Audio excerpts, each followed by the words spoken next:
Hi everyone and welcome to today's episode of the Swedish Rumble Show.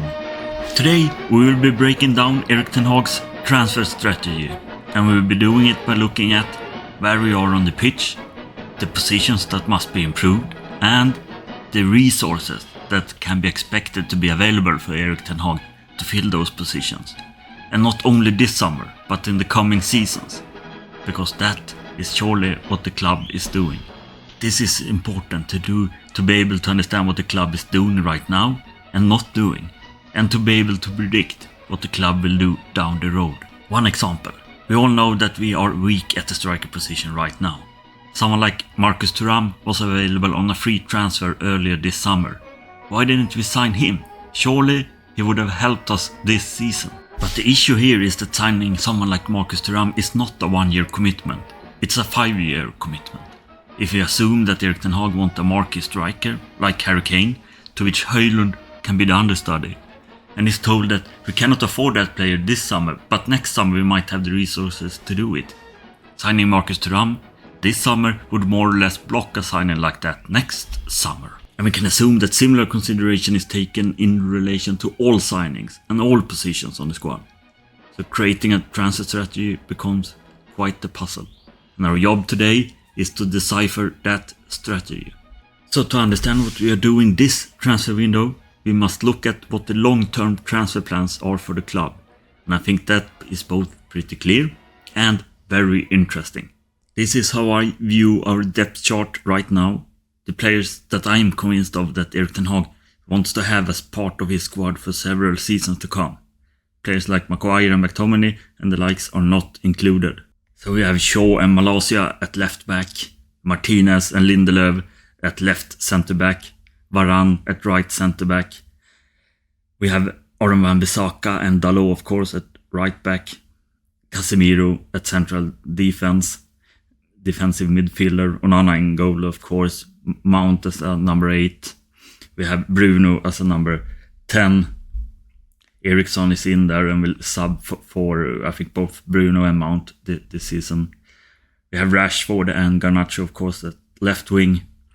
We have Anthony at right wing and Højlund of course at striker, and we also have Sancho in the mix, at least this season.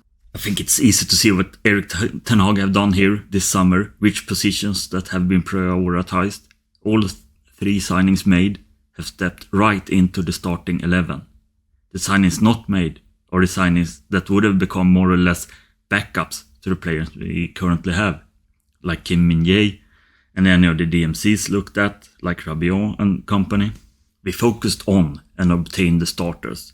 And when we look at the burning needs we have on this depth chart, it's obvious that we need at least another central midfielder and a striker to start to really close the gap and to compete with Manchester City.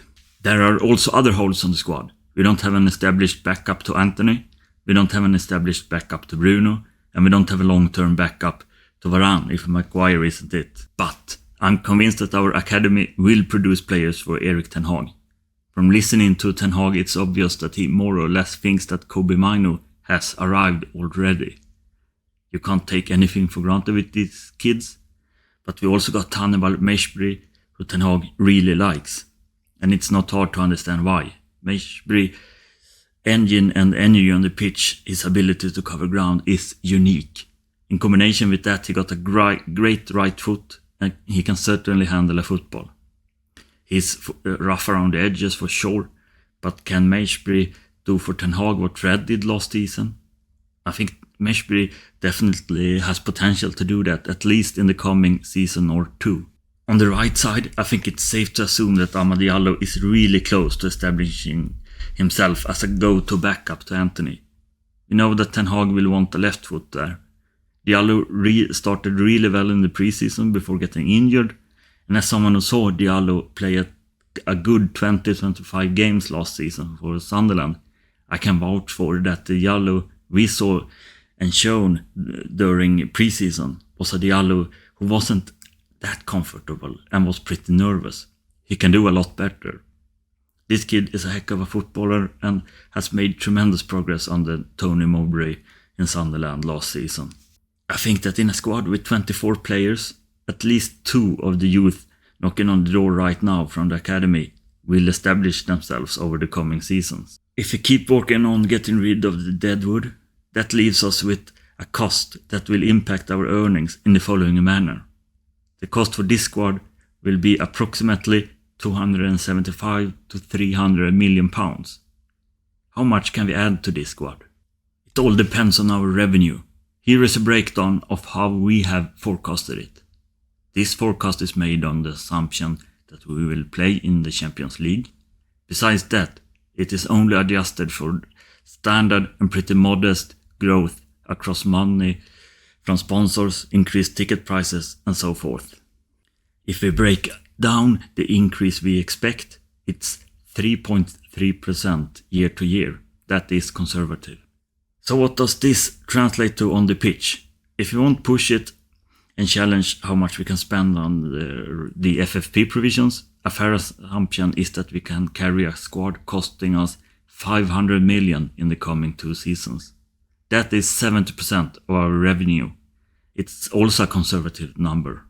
But if we have so much room to spend in relation to our earnings, why can't we just spend it this summer? 2 things.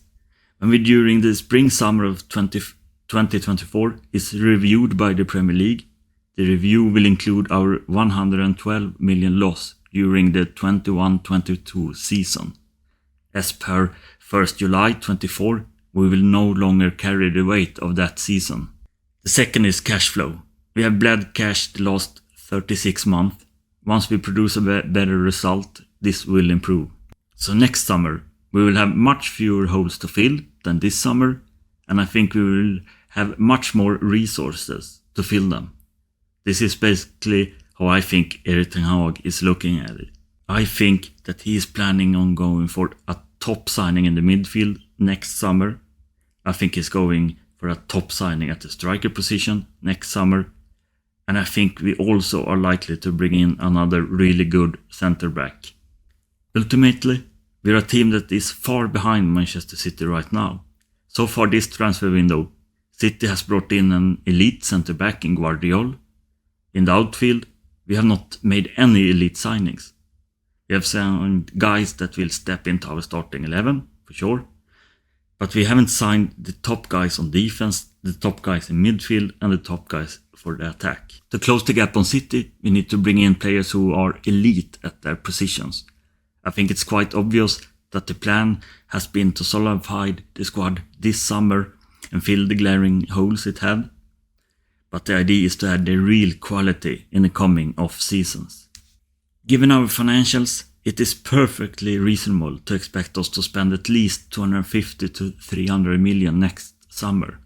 And this is without taking into account any player sales. With player sales, that figure should definitely go up towards 350 million pounds.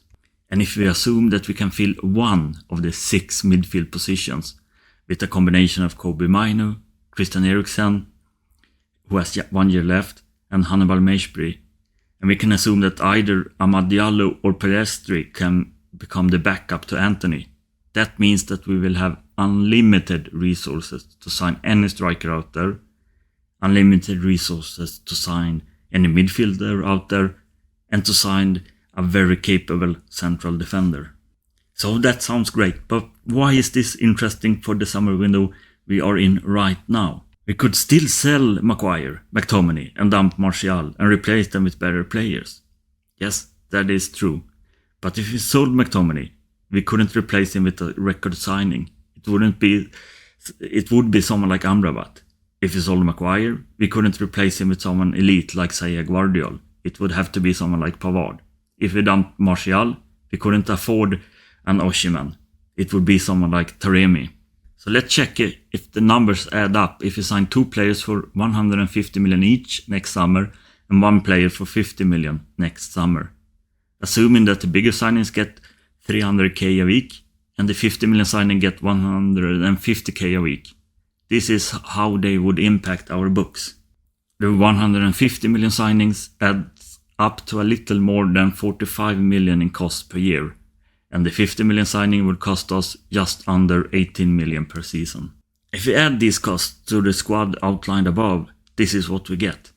a squad that approximately cost us £497 million next season, which is just 71% of our earnings. A lot lower than what we have seen the last 2 years. So yes, it would be perfectly doable.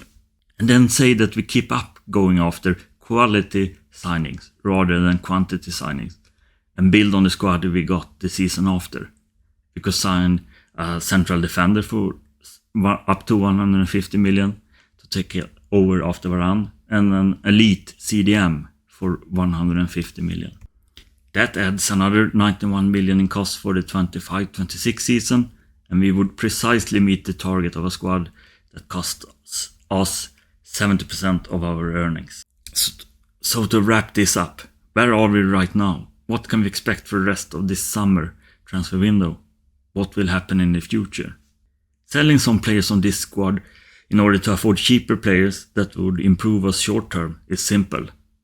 Take whatever money we can get from unloading deadwood and bring in replacement.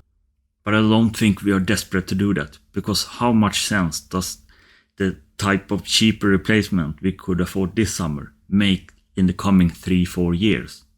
This is surely why we have not actively tried to dump some of these players who clearly have no long-term future here. With that said, it's of course a balance act. Is getting Amrabat in this season a must? It's risky from my point of view to not sign him. And it's not like signing Amrabat alone would significantly reduce what we could spend next summer. So I would definitely not rule out that we get another or even 2 more signings this summer.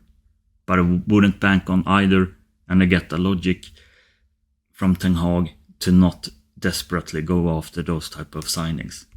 As for the future, so much can of course happen. It's impossible to with any precision today foretell what our needs will be in 12 or 24 months. But I'm sure that Erik Ten Hag is steering towards being able to make some real top signings in coming years. I'm also sure of that the club are hesitant to sign players today that perhaps would help us this season, but wouldn't be major positive contributors in the coming 3-4 seasons. Because effectively, those type of signings block us in the coming seasons when we want to add the real quality to the squad. I hope you enjoyed this episode. If you did, please don't forget to smash a like and subscribe.